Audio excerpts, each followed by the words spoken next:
I'd gotten good at pretending.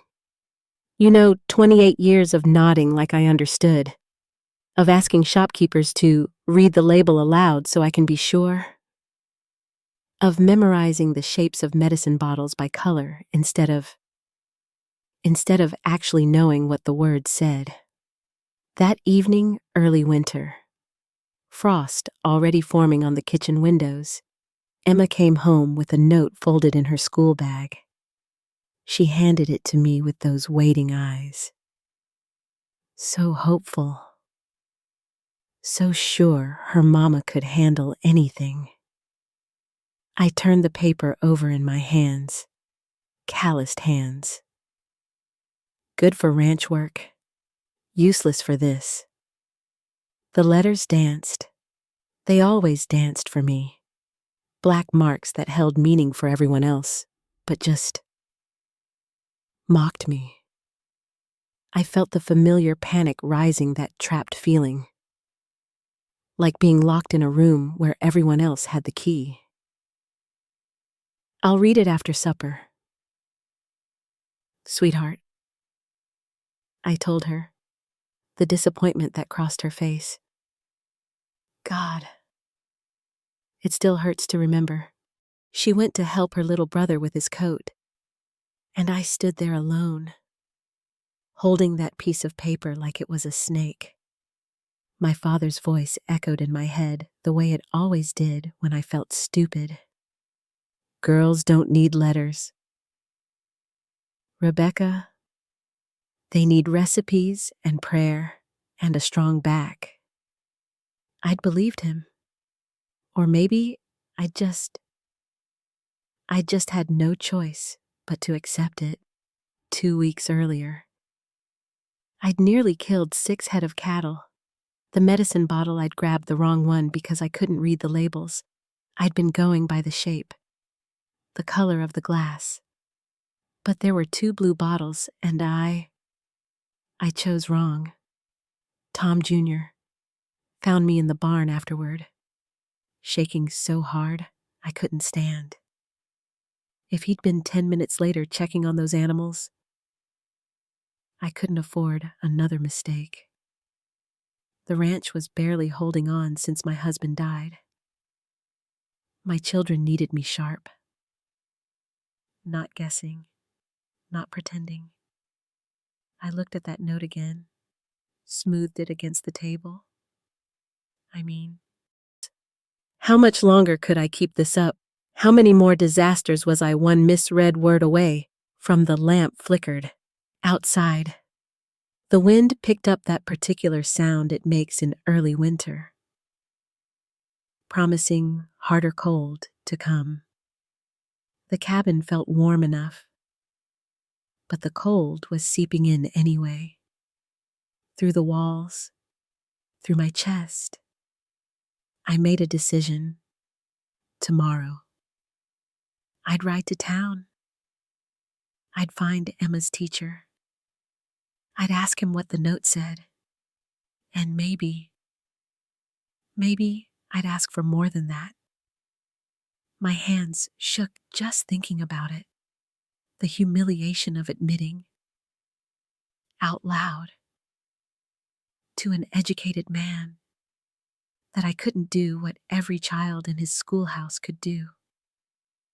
But the alternative, another mistake. Emma suffering for my limitations. Losing the ranch because I couldn't read a contract that was worse. So I folded the note, put it in my apron pocket, felt its weight there like a stone. Tomorrow, I decided. Tomorrow I'd stop pretending, even if it killed my pride to do it. I stood outside that schoolhouse for, God, it must have been 10 full minutes, maybe longer. Through the window, I could see him, James Hartwell, the teacher, young, scholarly looking, bent over a stack of papers with a pen in his hand. The lamp on his desk made a warm circle of light, and he looked so absorbed. so comfortable in that world of words and learning. I almost turned back 3 times. My horse stamped behind me, restless. I'd tied her behind the building where no one would see. Couldn't have people wondering why the widow Carson was visiting the schoolmaster after hours. You know the gossip in this town. I made myself knock 3 times. Too loud. He looked up, startled, stood, came to the door. Mrs. Carson. Surprise in his voice. Real surprise. Is everything all right? I'd rehearsed this, practiced the words all the way into town. My daughter needs extra help with her reading. I started. My voice came out steady, firm. I was hoping you might. Mrs. Carson. He said it gently, so gently. The note I sent home was about Emma's excellent progress. She's one of my best students. The world tilted a little. He stepped back, gestured for me to come inside. But I suspect that's not why you're really here. And just like that, the walls I'd built for 28 years crumbled. I can't read. The words fell out of me.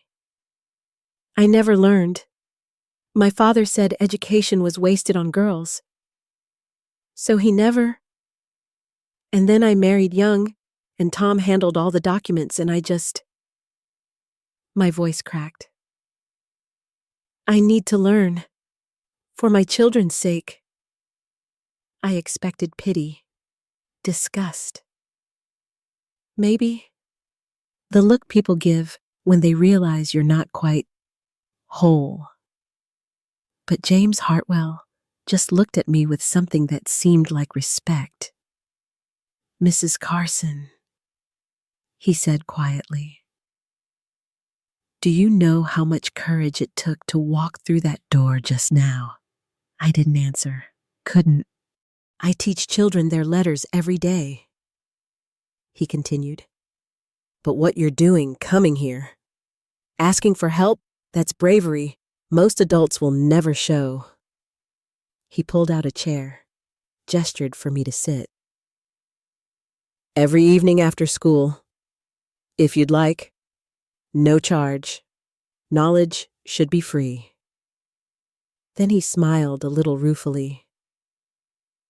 And perhaps, if you wouldn't mind, you could teach me something about ranching. I'm a Boston scholar who can barely saddle a horse properly. Seems like a fair trade. I sat down slowly. The chair felt solid beneath me. Real. You want me to teach you, I said. Why not? He was already pulling out a slate. A piece of chalk. You know things I don't. I know things you don't. We're both educated just in different languages.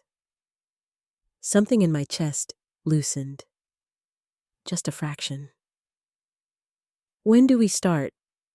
I asked. Right now. If you'd like. He wrote a letter on the slate. He said, "This is where everything begins." I reached for the chalk. My hand shook a little, but I took it, and for the first time in my life, I copied a letter knowing exactly what it meant. When I rode home that night, the stars were brighter somehow, the cold less sharp. He hadn't looked at me like I was stupid. He hadn't looked at me like I was less. And that changed something. I didn't know what yet, but something had shifted. 2 weeks in, and I still felt clumsy with that pencil. My hands knew how to birth a calf in the middle of the night, how to mend a fence line, how to skin a rabbit and make it last 3 meals. But holding a pencil, drawing letters in straight lines. I felt like I was trying to teach old wood to bend. Every evening. Same routine. I'd finish the ranch work. Clean up enough to not look like I'd been wrestling cattle, which I usually had, and ride into town. The schoolhouse would be empty except for James. Lamplight spilling warm across those slate boards. "Good evening, Mrs. Carson," he'd say, always formal, always respectful. "Rebecca," I told him on the 5th night. "Just, you can call me Rebecca." "Then you should call me James," he said, smiling. The lessons were hard. I mean, really hard. Letters looked the same to me, B and D, P and Q. They all jumbled together. Some nights I wanted to throw that slate across the room and just give up, but I didn't. And after each lesson, after he'd patiently corrected my spelling for the 100th time, we'd talk about other things. I'd teach him how to read weather patterns in the sky. See those clouds? We'll get snow by morning. Or why you never approach a nervous horse head on. Always from the side. Let them see you coming. He told me about Boston, about his life there, about Elizabeth. "My fiancée," he said one night. Quiet. She died of typhoid fever 2 weeks before our wedding. "I'm sorry," I said, and meant it. I came west to escape it. The grief, the memories. He looked at me.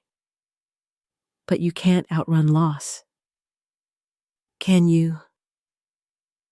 "No," I said. "It follows, like a shadow." We understood each other. I think both of us trying to rebuild something from broken pieces. On the 14th night, he put a sentence in front of me. The cat sat on the mat. 5 words. Childish. Ridiculous. But I read them, all by myself, without help. And I started crying. Couldn't help it. The tears just came. 28 years of not being able to do this. And suddenly, I could. James didn't say anything, just quietly passed me a handkerchief. Waited. "Tomorrow," he said eventually. "We'll try something harder." The next week, I read a medicine label correctly. The letters stopped dancing. They stood still, spoke clearly, told me exactly what my animals needed. It felt like magic, like power. I'd been denied my whole life was suddenly mine. I remember riding home that night thinking I'm not stupid. I was never stupid. I was just never given the chance. And something else crept in too. Something I hadn't felt since Tom died. I was starting to care about these evenings. Not just for the learning. For James. The way he smiled when I got something right. The patience in his voice. The loneliness in his eyes that matched my own. And that terrified me. Because I'd promised myself after Tom. After losing him, never again. Never trust anyone with the vulnerable parts. Never need someone. But James was slipping past defenses I didn't even know I'd lowered, and I wasn't sure if I wanted to stop him. 6 weeks into winter, and I could read simple sentences without stumbling. It felt, It felt like learning to breathe properly for the first time.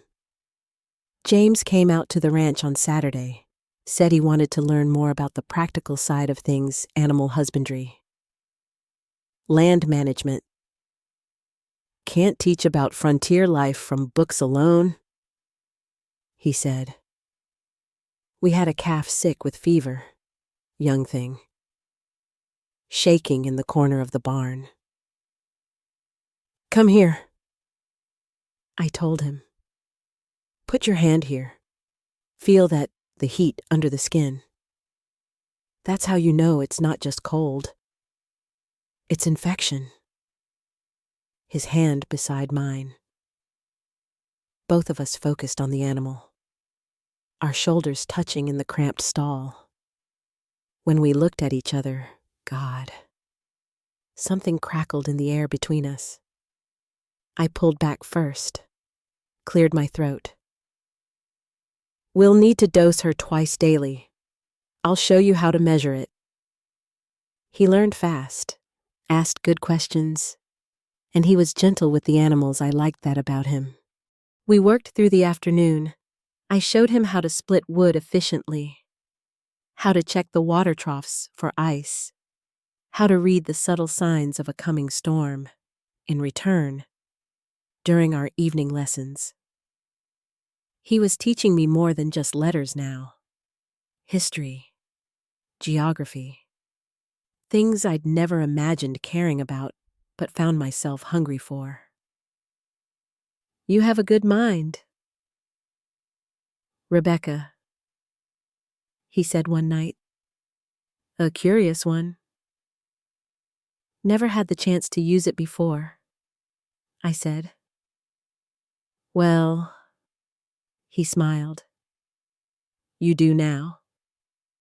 But the town was noticing my evening rides to the schoolhouse. Mrs. G. Henderson at the general store made pointed comments. Awful lot of time you're spending with the schoolmaster. Mrs. Carson. People might wonder. I felt my face heat. He's teaching me to read. Mrs. Henderson. That's all. Her eyebrows rose. Of course. That's all. Gossip spreads fast in a small town. Faster in winter when there's nothing else to talk about. I started second-guessing the lessons. Maybe I should stop. Maybe people were right to wonder. I mean, a widow and an unmarried man, alone together every evening. But then I'd remember how it felt to read a full page without help. How it felt to understand what was written on the seed packets, the stock reports, the contracts I'd been signing blind for years. I wasn't going to give that up. Not for gossip. Not for anybody. One evening, after we'd finished a particularly difficult lesson on compound words, James set down his pen. Rebecca, he said, I need to tell you something. My heart jumped. What? I came west searching for purpose after Elizabeth died. I felt lost. Teaching seemed like the right thing, but it was just going through motions. He looked at me directly.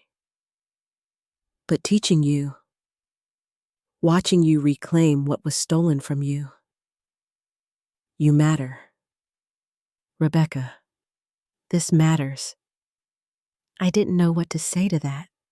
Didn't know how to tell him that I'd started looking forward to these lessons not just for the learning, but for him, for the way he listened when I talked, the way he respected my mind even when my spelling was terrible, the way he made me feel like maybe it wasn't too late to want something for myself again.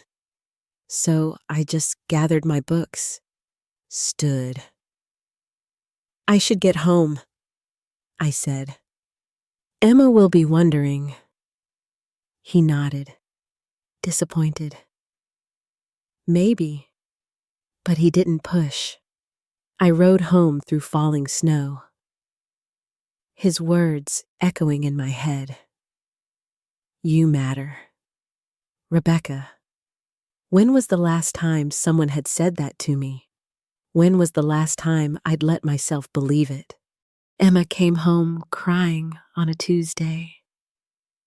Not just upset, devastated, her face red and blotchy, her whole body shaking with sobs. Sweetheart, what happened? I pulled her close, and she buried her face in my shoulder.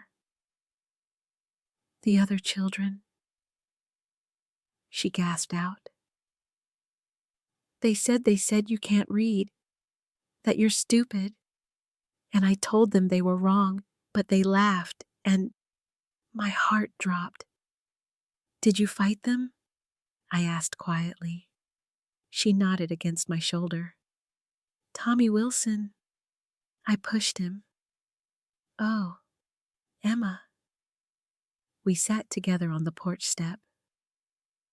Winter cold seeping through our skirts. And I realized I had to tell her the truth. All of it. The other children aren't completely wrong, I said. She pulled back, confused. What? I couldn't read for my whole life. Until a few months ago. I brushed hair from her face. But that didn't make me stupid. Emma, it made me limited by my father's choices, not my own abilities. Your papa didn't teach you. Her eyes were wide. No, he believed girls didn't need education, that learning was wasted on us. I took a breath. He was wrong, very wrong. But you're learning now, she said. With Mr. Hartwell? Yes, and it's hard.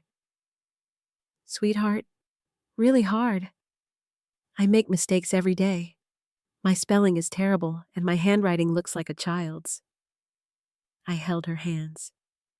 But I'm trying, and trying, that's what matters. The kids said I should be ashamed of you. And what do you think? I asked. She was quiet for a long moment. Then, I think you're brave. Mama, learning something new when you're grown up? That's braver than me, learning when I'm just 9. The tears came then. I couldn't stop them. Can I come to your lessons? Emma asked suddenly. I want to see you learning, and I realized by being visible in my struggle, by letting her see me fail and try again and slowly improve, I was teaching her something no perfect performance ever could. I was teaching her that it's never too late, that shame is a choice, that asking for help is strength, not weakness. Yes, I said. You can come. That evening, I told James about Emma's request. He smiled. I'd be honored to have her. But I didn't stop there. I need to read something in public, I said. The words came out in a rush. The spring water rights meeting, there's a contract that affects all the ranches. I want to read it aloud. I'm done hiding. James stared at me. Rebecca, that's incredibly brave. But are you sure those men? I've spent my whole life making myself small. I interrupted. Small enough that no one would notice what I couldn't do. I'm done with small. James, I'm done pretending. He nodded slowly. Then I'll help you prepare. Whatever you need. Walking home that night, Emma beside me chattering about her day. I felt something shift inside my chest. Fear. Yes, absolutely. But also purpose. I wasn't just learning to read anymore. I was learning to claim my voice. And once you start doing that, well, there's no going back to silence. Mr. Thornton arrived on a Thursday morning. I was in the barn, mucking stalls, when I heard his horse, banker from the territorial office. Expensive coat, smooth smile. Nothing good ever came from that smile. Mrs. Carson. He tipped his hat. Might we speak inside? My stomach nodded, but I wiped my hands and led him to the house. He laid out papers on my kitchen table, official-looking documents with seals and signatures. You're 3 months behind on your loan payments, he said. Not unkindly, almost sympathetic. The bank has been patient, but, well, I'm afraid we can't extend much longer. How long do I have? I asked. 30 days. 30 days. My throat tightened. He slid another document across the table. However, I'm authorized to offer you an alternative. Sell the ranch to the bank at a reduced rate enough to clear your debt with a small settlement remaining. You and the children could start fresh in town. No more struggling with ranch work. No more worrying about... He gestured vaguely. All this. The old Rebecca, the one from 4 months ago, would have signed, would have been relieved. Honestly, grateful for a man to take this burden off her shoulders. But I wasn't that Rebecca anymore. I'll need to review the contract, I heard myself say. Give me a week. His eyebrows rose, just slightly.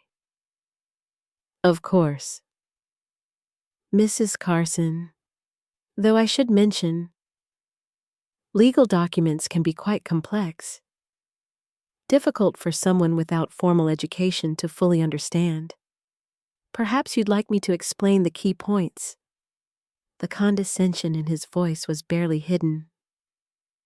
I'll manage, I said, kept my voice level. Thank you. After he left, I sat staring at those papers until the words blurred. Then I took them to James. We read through the contract together that evening, slowly, carefully, and what we found, God. It made me sick. Look here. James pointed. You wouldn't just be selling the ranch, you'd be selling water rights. Rights that affect 6 neighboring properties. Not just yours. What? I leaned closer. Thornton's buying up access to the creek that runs through your land. Once he owns it, he can control water access for half the ranches in the valley. He was using my desperation, my assumed ignorance, to steal resources from the entire community. There's something else, James said quietly. Buried on page 4, there's a territorial agricultural program loan extensions for working ranches. If you apply, you could get 12 additional months at fair interest rates. What do I have to do? Submit a written petition. Appear before the land board. Present your case. Present my case. In front of territorial officials. Men in suits who would see a widow with calloused hands and probably already assume I couldn't manage property. I'd have to read my petition aloud. Stand before them and prove I understood my own financial situation. 3 months of lessons versus a lifetime of being told I wasn't smart enough. I could write it for you, James offered. Present it on your behalf. I almost said yes. The temptation was so strong, let him do it. Let him save me. Take the safe path. But then I'd just be trading one man's protection for another's. No, I said. If you do it for me, I'm still invisible. I need to do this myself. He looked at me for a long moment. Okay, he said finally. Then let's get to work. 3 days to write a petition I wasn't sure I was capable of writing. 3 days to find courage I wasn't sure I had. But the alternative, signing Thornton's contract, proving my father right. Teaching Emma that women needed men to speak for them, that was worse than any fear. 3 days before the land board meeting. I sat at my kitchen table past midnight. The house was dark except for one lamp. Emma and Tom Jr. asleep upstairs. Just me and a stack of crumpled paper and the crushing weight of my own inadequacy. I'd tried to write the petition 7 times. 7 times. And every version was terrible. My spelling was atrocious. I'd check a word 3 times and still get it wrong. My handwriting looked like a child's. Shaky and uneven. And the words themselves. God, they sounded so stupid on paper. I am writing to request an extension no. Extension. Extension on my ranch loan because I am a hard worker and my ranch is profitable when properly managed. Who was I kidding? These were educated men. Men who'd been to universities back east. They'd take one look at my childish scrawl and laugh me out of the room. I crumpled up another attempt, threw it across the kitchen. I could just sign Thornton's contract. Accept defeat. Move to town with Emma and Tom Jr. Find work as a seamstress. Maybe. Or a cook.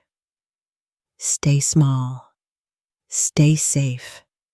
Never have to stand in front of people and expose how limited I really was. My pride would survive. Probably. But then I thought about Emma's question. Mama, will you teach me to be brave like you? And James's words, you matter. Rebecca. And I realized if I quit now, I wasn't just losing the ranch. I was proving my father right. Proving that education really was wasted on girls like me. That we weren't smart enough. Strong enough. Worthy enough. Not just for me. For Emma. For every daughter who might grow up believing she didn't deserve to learn. To speak. To claim her own voice. The sun was just starting to lighten the sky when I made my decision. I rode to James's boarding house, pounded on his door until he opened it sleep must. Confused. Concerned. Rebecca, what's wrong? I need help with the petition. I said. My voice shook. But I write the words. My words. I just need you to check my spelling. He didn't ask why I'd come at dawn. Didn't comment on the desperation in my face. Just said, come in. I'll make coffee. We worked all day. Me writing, crossing out, rewriting, him quietly correcting spelling, suggesting better phrasing, but never taking the pen from my hand. By evening, we had something. It wasn't eloquent, wasn't fancy, but it was mine. It was true. It was enough. You're going to be extraordinary tomorrow, James said. I wanted to believe him. God, I wanted to. The territorial land board met in a room above the general store. 5 men behind a long table. Maybe 20 people in the audience, ranchers. Businessmen. Their wives. The room smelled like tobacco smoke and wood polish and the particular scent of male authority. I sat in the front row, petition folded in my hands, trying not to shake. Mister? Thornton presented first, smooth, confident. Everything I wasn't. Gentlemen, Mrs. Rebecca Carson is a hard-working woman who's done her best under difficult circumstances. But the reality is, she's an uneducated widow trying to manage a complex ranching operation alone. My offer would relieve her of this burden while ensuring the property is properly managed going forward. Proper management, as if I hadn't been running that ranch for 2 years, as if Tom hadn't left it to me because he knew I could. Mrs. Carson, the board chairman looked at me. Do you wish to respond? Every eye in the room turned to me. I stood. My legs felt weak. Unfolded my petition with hands that shook so badly the paper rattled. Gentlemen, I started. My voice came out thin. I've prepared a response. I began reading, stumbled on the second sentence. My face burned. Someone coughed, whether in sympathy or mockery. I couldn't tell, but I kept going. Read about my ranch's productivity before Tom's death, the improvements I'd made since, the profit margins from last year's cattle sales. My voice steadied, just a little. Then I hit a word I'd never seen before. Proj. I sounded it out slowly, the way James taught me. Projections. Someone in the back laughed. My face burned hotter, but I didn't stop. Couldn't stop. Kept reading. About my plans for diversifying revenue. About the spring planting. About, and regarding Mr. Thornton's offer. I looked up from my paper, met the chairman's eyes directly. His contract includes water rights to Blackwater Creek, rights that affect 6 neighboring properties, not just mine. If he controls that creek, he controls water access for half the ranches in this valley. The room shifted, neighbors leaning forward, murmuring. I taught myself to read these past 3 months, I said. My voice was clear now, strong. Because I needed to understand what I was signing, what I was losing, what I was fighting for. I set down my petition. I'm not asking for charity. Gentlemen, I'm asking for the same extension terms you've granted male ranchers in similar situations. Give me 12 months. Fair interest rates. I can make this work. Pause. If you give me the chance. The board members conferred, heads bent together, whispers I couldn't hear. Those were the longest minutes of my life. Finally, the chairman looked up. Extension granted. 12 months. Standard territorial rates. The room exhaled. I sat down before my legs gave out. Afterward, neighbors I barely knew stopped me, thanked me for exposing Thornton's scheme, offered to help with spring roundup. Mr. Peterson said his wife wanted to learn to read too. Could I teach her respect in their eyes? Where before, there'd been pity. James was waiting outside. He'd watched through the window. I walked to him on shaking legs. I did it. I never doubted you would, he said. And then I kissed him. My choice. My decision. Because I'd learned that vulnerability wasn't weakness. It was the bravest thing I'd ever done. 3 months later, early spring. I read bedtime stories to my children. Simple thing. Really.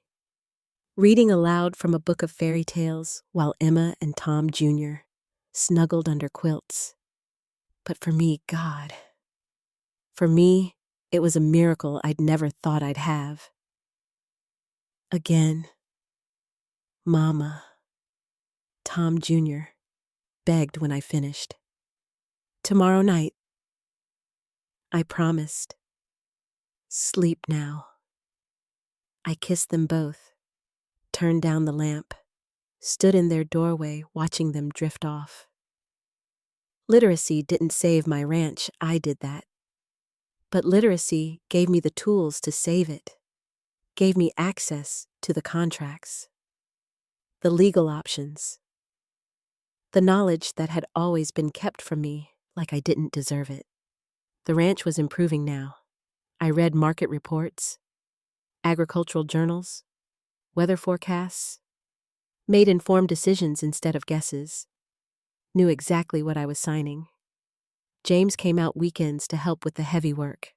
We were taking things slow. He'd proposed again. And this time, I'd said yes. But we weren't rushing. Our evening lessons continued. Only now I was reading literature, Shakespeare, Whitman. Novels I'd never dreamed I could access. Listen to this, I'd say. Reading him a passage from Leaves of Grass, and we'd talk about it. Debate meanings. Trade ideas like equals. Partnership, not rescue. 3 other women from town had approached me. Their husbands or fathers had never seen the point of teaching them. Could I help? So James and I started adult literacy classes, twice a week. 5 women now. Learning their letters, reclaiming voices they'd been told didn't matter. I thought about my father sometimes, wondered if he ever regretted his choice. Probably not. I'd written him a letter, hadn't sent it yet. Maybe never would. But writing it? Putting my thoughts into words he could read if I chose to send them. That was power. Emma tells everyone about her mother's bravery now. How I stood before those men and read my own words. Sometimes I'm embarrassed by the attention, but mostly, I let myself feel proud. Because I earned it. I was at my kitchen table tonight, reading by lamplight. James had given me a collection of Whitman's poetry. Outside. Spring was arriving. You could smell it on the wind. Inside. Warmth and words and the quiet satisfaction of a woman who fought for her own dignity and won. When James proposed, really proposed, with a ring and everything, I told him yes. But on my terms. Partnership, I said. Not one of us saving the other. We teach each other. We support each other. But we're equals. James. Always. He promised. They say it's never too late to learn. I'd add this, it's never too late to become who you should have been allowed to be all along. Every word I read is an act of defiance against everyone who said I didn't deserve them. My father, Mr. Thornton, every man who assumed women were too simple for education. And every word I write is a gift to the girl I was. The one who wasn't stupid, who wasn't less than, just wasn't given the chance. I gave myself that chance. Finally, and we're just beginning. The end.